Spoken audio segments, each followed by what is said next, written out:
Welcome to Triangle Spotlight. I'm Suzanne Lynn. A guest today is a very special lady, Carol Wick. Carol and I met on LinkedIn, and I saw that she was doing some incredible stuff I've never heard of before for nonprofit organizations. And I think a lot of us have hearts for being able to promote and get the word out about for nonprofits that we know. And typically, there's just not a lot of money or funding behind nonprofits, and it feels like the for-profits can just bulldoze over the nonprofits as far as getting the word out. So I was excited to meet Carol. I just want to start with Carol. What is it that you do in the name of your organization? And let's just kind of set a foundation here. Great. Well, my company's name is Sharity, and we're at charityglobal.com. So a lot of times I refer to the company as Sharity Global because that's our website, and we do a lot of our work online. So I've been in the nonprofit world for 30 years. And most of that time was spent working with children and adults who have experienced trauma, and most often trauma due to violence. And about 4 years ago, I launched my own company, and I started to get a view from the other side of the world of the for-profit consulting business serving the nonprofit sector.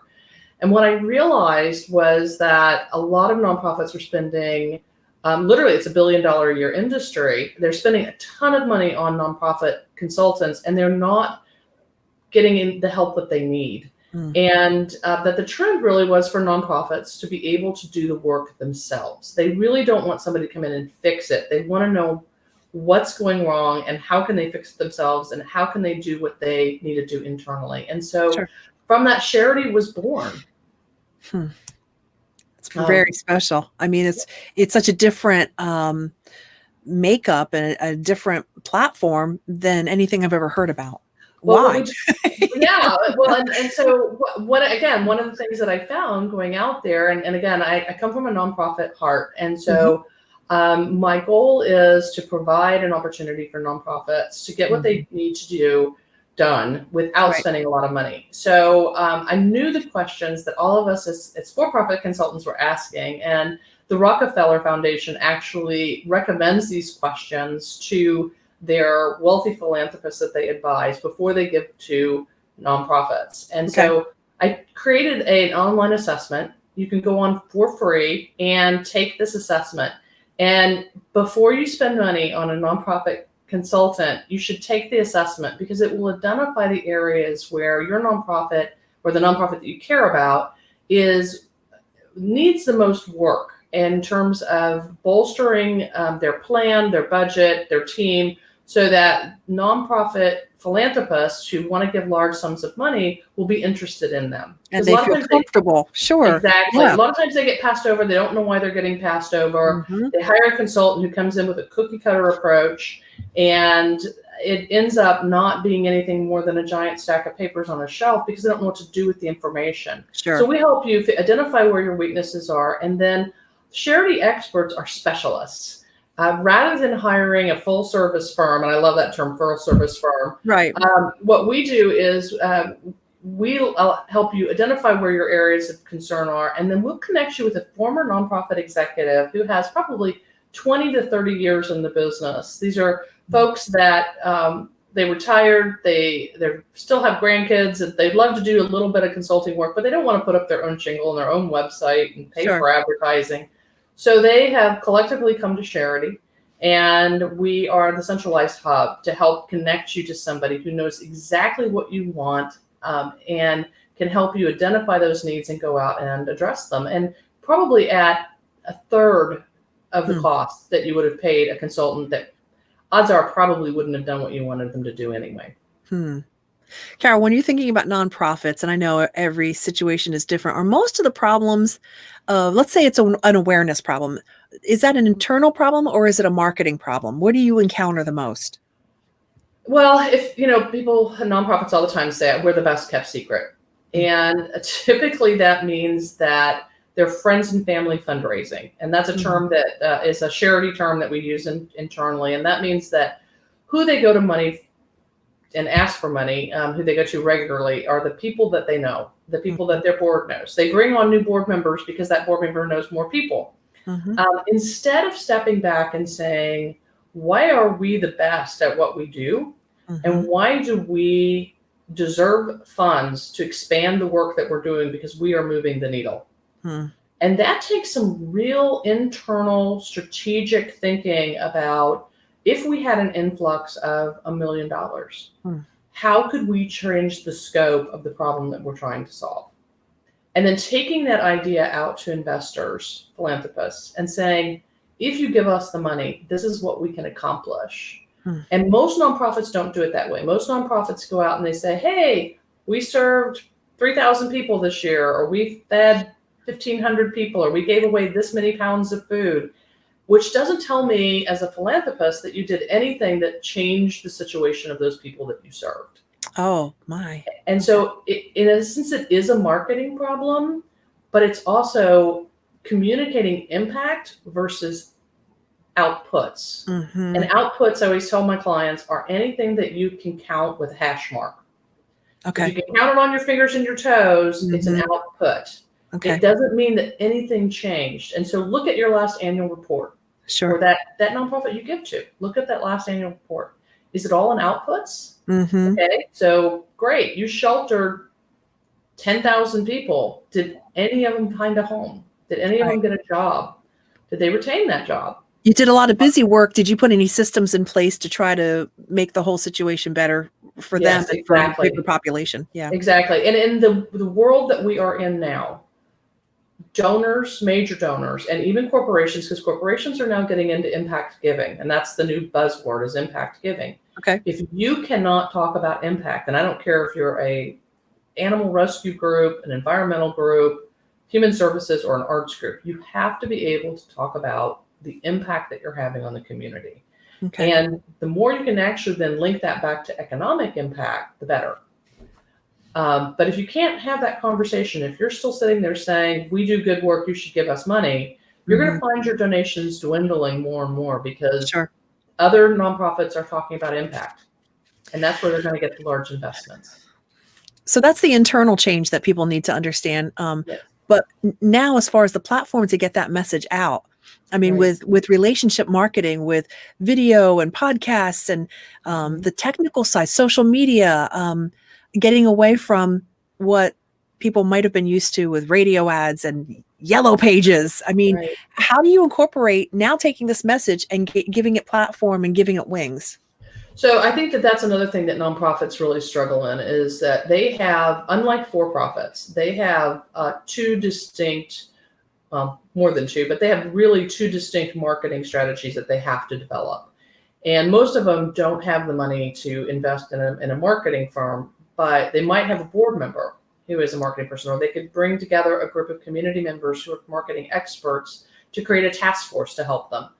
But they need to have one marketing strategy for their clients and a completely different strategy for their donors. And typically you need to have a strategy for older donors that like to receive paper mail, and newer donors, younger folks that consume in what we call snackables, which is 2 to 3 minute segments max. And it's a lot of video.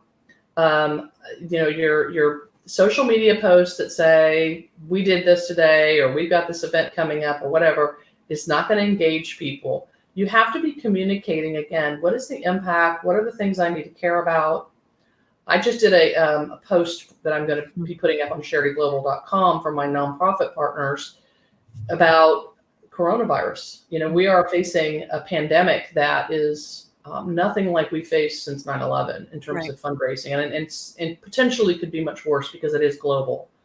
And how do you address that? Well, the first thing you have to be doing is communicating, and don't communicate by typing up a 4-page email that you send out in MailChimp or Constant Contact, because no one's going to read it. They're going to swipe right or swipe left, whatever it is, and it's gone. And so, but you can put out a little video, and there's technology now where you can actually communicate with your donors with those short video clips via text message. And the new marketing trends say that actually is going to have a much, much higher open rate.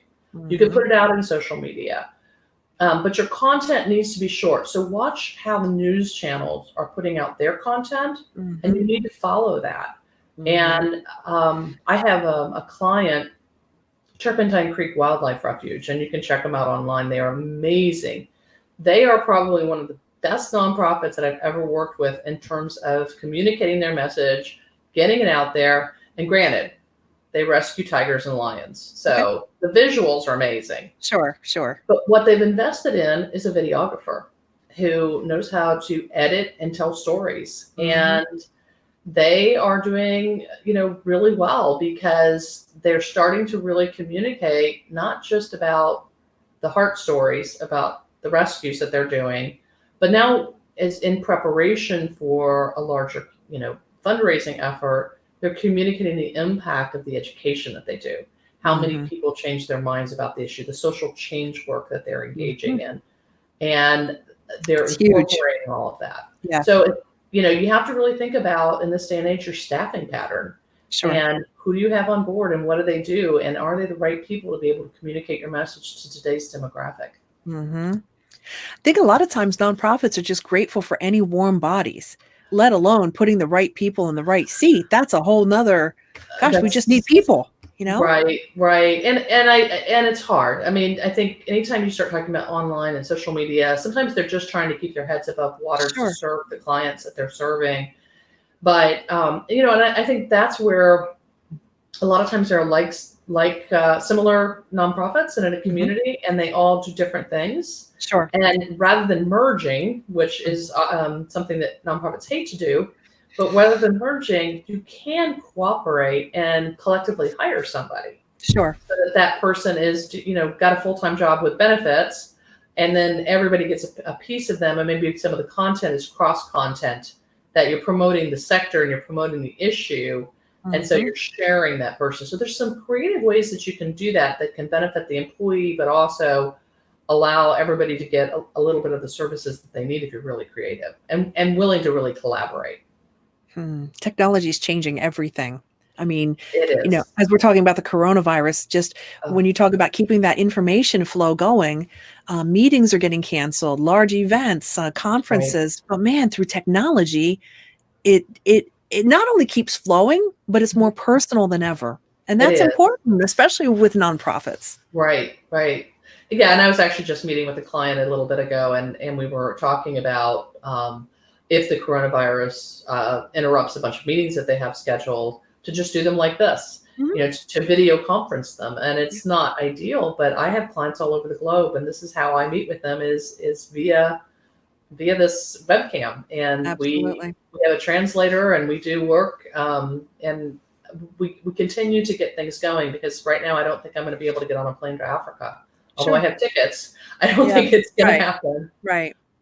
Well, it's interesting because with technology, not only can you build a library where people who are just newly onboarded can go back and watch videos from 5 years ago from meetings, but the CEO can have the same exact conversation with a person who's emptying the trash cans at night and everybody in between. It's no longer a bunch of people in suits that walk into a meeting and then are responsible to disperse that information of how they consumed it and what they think that they heard. People can hear through podcasting. Oh, I'm going to listen to Monday's meeting while I'm doing this, whatever, this chore, this assignment or whatever. So it's changing in so many ways. It's leveling the playing field where titles are getting less and less important because consuming that meeting information, it doesn't take a title to be able to do that now. Absolutely. And, I think the biggest challenge for nonprofits, this is fundraising season. So the 2 times of the year when most nonprofits bring in their revenue from donations is spring, second quarter, and fourth quarter, which is the holidays.